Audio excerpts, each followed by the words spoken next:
General Asim Munir کے ساتھ ہیں ہم، فیصل نصیر کے ساتھ ہیں ہم، ندیم انجم بابر کے ساتھ ہیں۔ وہ کہتے ہیں ایسے پیغامات دیں تاکہ لوگوں کو پتہ چلے، مگر خان خاموش۔ وہ کہتا ہے یہ تو میں اپنی قوم کے ساتھ غداری کروں اور ان جرنیلوں کو جن کے اوپر آرٹیکل 6 بھی لگتا ہے ان کے لیے میں قوم کو بولوں جی کہ جناب آپ، میں ان کے ساتھ بھی ہوں اور آپ بھی ان کا ساتھ دیں۔ وہ کہتے ہیں ایسا نہیں ہو سکتا، آپ نے یہ جو حکومت مسلط کی ہے ان کی گرفتاریاں کریں، ان کو پکڑیں۔ نواز شریف، مریم شہباز اور یہ فیصل واڈا جتنے لوگ بھی آپ نے استعمال کیے ہیں، آصف علی زرداری سمیت، ان کی گرفتاریاں سامنے لائیں۔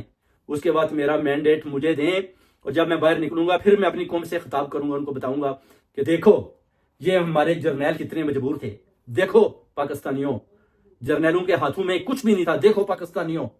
خان کا جو پیغام ہے وہ یہی ہے کہ آپ ان جرنیلوں کو بھی معاف کر دو، جرنیلوں کے ہاتھوں میں کچھ بھی نہیں ہے، یہ بیرونی طاقتوں کے سامنے گھٹنے ٹیک چکے تھے۔ اب ان کو اپنے عہدے برقرار رکھنے کے لیے